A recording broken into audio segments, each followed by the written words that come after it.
You didn't deserve to be taken out in such a manner. So, there are a couple other areas I'd like to talk a little bit about that I think are important. I've mentioned a couple already, but I'll spend just a little time.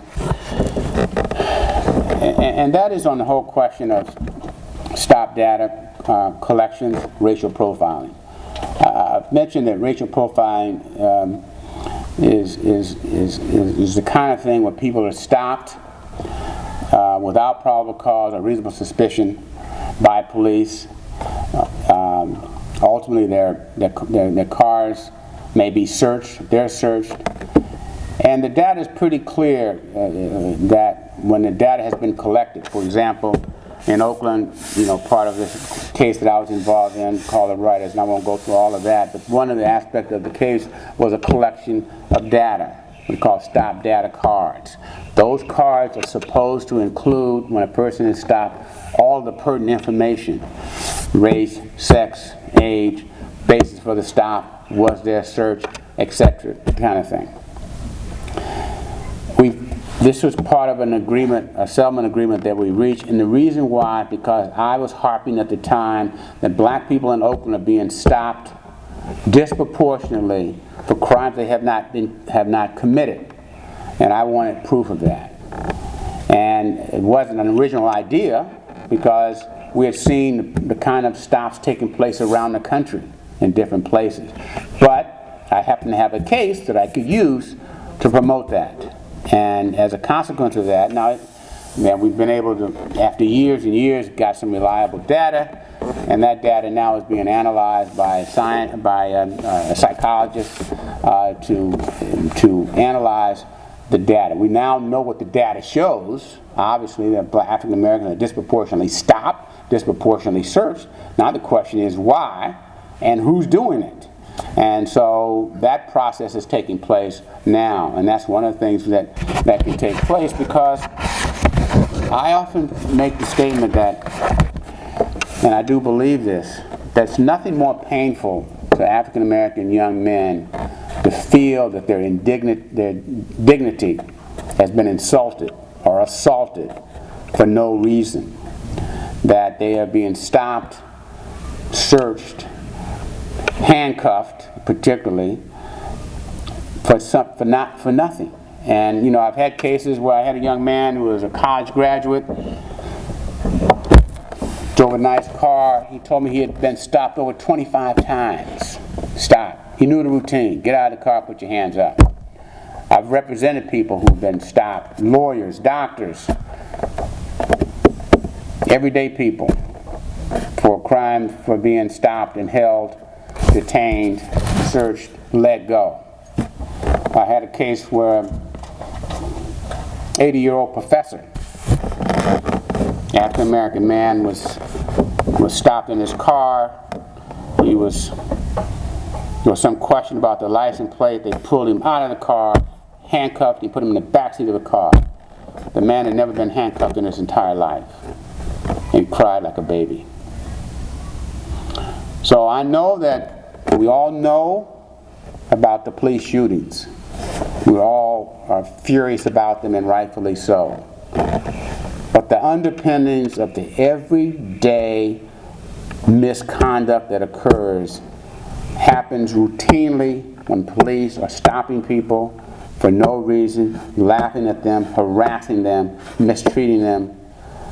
That's where the real problem comes involved. And you can never really have the community trust the police and treat them in a positive way as long as that type of conduct occurs. Because I would only tell young people, you got to be mindful and protect yourself, but don't think they won't abuse you if the opportunity presents itself. So it is an area that is dear and important, and that is the gathering of this data. Now, if you don't know this, in 2015, Governor Brown signed the Racial Profiling Act of 2015, a piece of legislation that was sponsored by Shirley Weber. And that now requires, and will require, over in 219, 220, and 222, all police departments at some point will have to start gathering this data. And that data will then be sent to the Department of the Attorney General Department, State Attorney General, and they will have a unit within that department to analyze that data. Because at the end of the day, we want to know, or everybody wants to know, is there systemic reasons why African Americans and Hispanics are being stopped at a disproportionately higher rate, whether they are being searched at a higher rate. And the reason why this is significant is that what the data so far shows that African Americans actually have a yield from the search that's either comparable or less than that of whites. But they're being stopped at a much higher rate. And so that's the kind of thing we want to find out about, and everyone has to participate. Now, also, the federal government.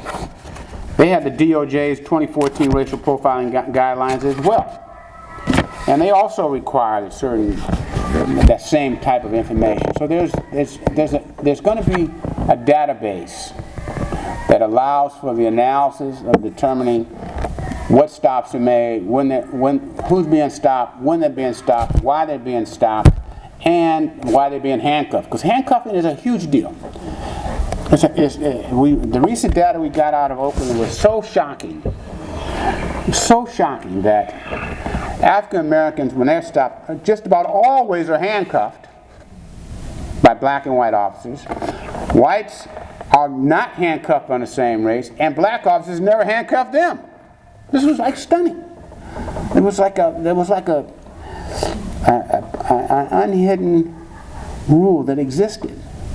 And so, quite naturally, I'm furious about this, and so we started working through this, and now the department rewrote their handcuffing policy. And it was something that just people took for granted. But these are the kind of things that in the long run that will also, I think, help in curtailing and reducing police shootings, because you may very well have fewer antagonistic relationships that might exist, which is important. The last thing I want to have some comments about, and to also go to this whole question, that is cameras. We all have seen some of the cameras that police have, but I think every officer should have a video camera, a chest camera, or a car camera. And and the more cameras we have out on the street, the better we all are. Because I think cameras, I don't know if it's necessarily true in police cases, but certainly in everyday interaction, it has a way to affect everyone's conduct. I think it affects the police officer's conduct. We don't have as many beatings that we used to have when departments have cameras. I know when we looked at in some of the cities that started out using cameras early, we saw there was a significant reduction in the use of force, a significant reduction in the number of complaints. We've seen that in Oakland since we've had it. And so I think that there's real positiveness that comes from cameras. Also, obviously, it's important in shooting cases. One could have their own interpretation, police always do, but for everyone else to see it, it's important. Now, part of this whole issue around cameras is, when do you get to see it? Because that is something that there has not been a consistency as when cameras are released by the departments. Some departments will not release them at all. In Sacramento, we had the Mann case, after much effort, it was released. In some cities, like in Oakland, they get released to the family almost immediately in a private showing. And if it's released to the media, then everyone gets to see it. But I think that it is better to see than not. Obviously, you have the question of the investigation, but that sometimes can be a ruse. But I don't try to get involved in police investigation because I'm not a police officer, and plus they have more information than I have. But I do worry when they don't complete the investigation in a timely way. I have to tell you, and this goes to the district attorney's office as well. They will keep an investigation open for years and years and years. And the federal government does as well. And so there's not always truth, a genuineness about when these investigations complete themselves. But I do think that cameras are important. There has to be, as part of that though, some rules and regulations on how these cameras are used, because it does no good be required that the camera is there if the officer that says if you turn it off at the wrong time that there's going to be a punishment in charge. This is a very significant issue. Or you have a camera but you're not required to turn it on. You know, I've been in more recent cases where an officer has a camera but not required to turn it on. You know, well, that's useless.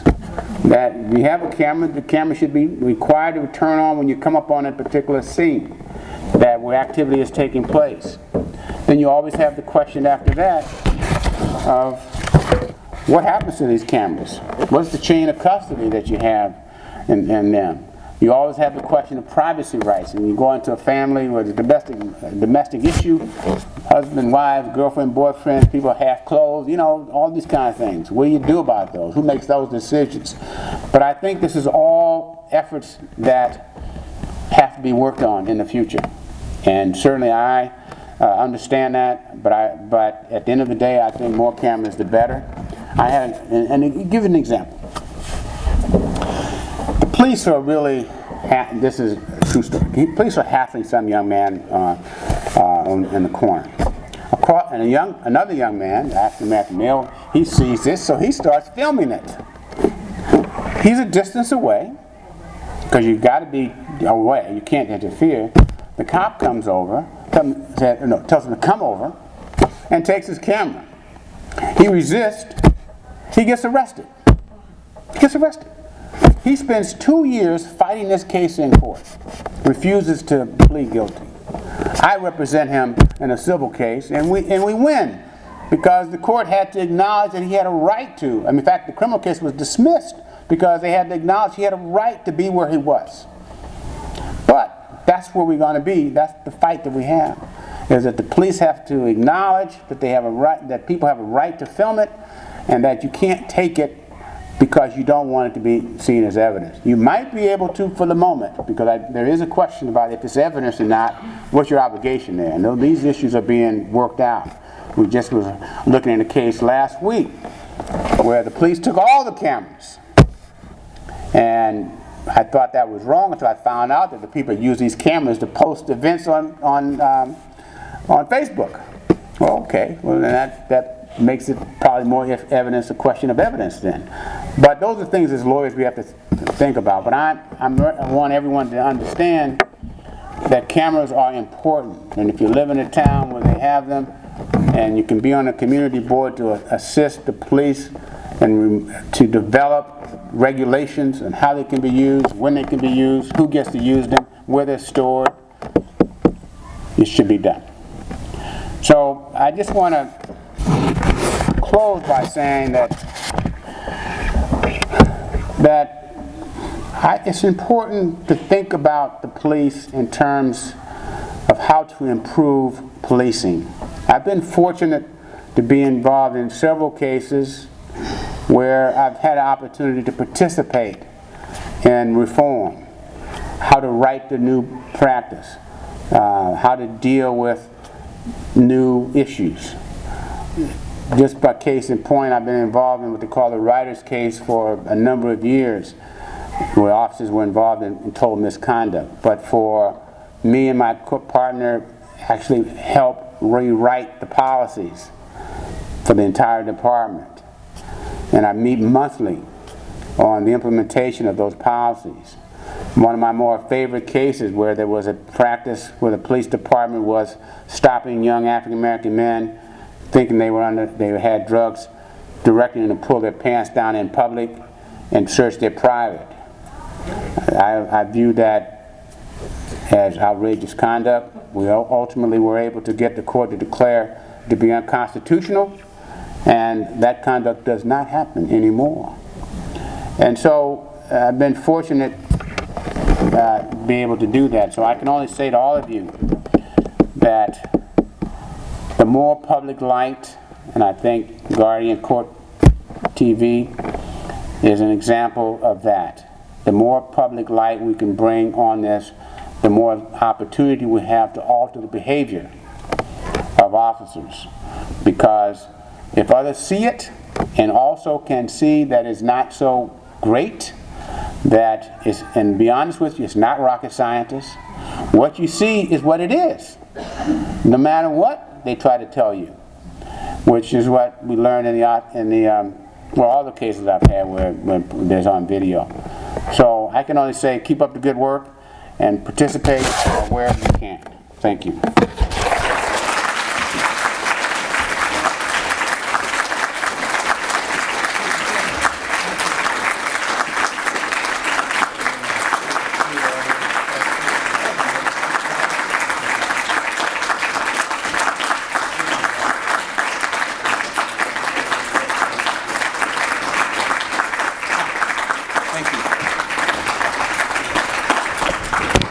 Thank you. So John will have about 10 to 15 minutes to take some questions if you guys have it. And,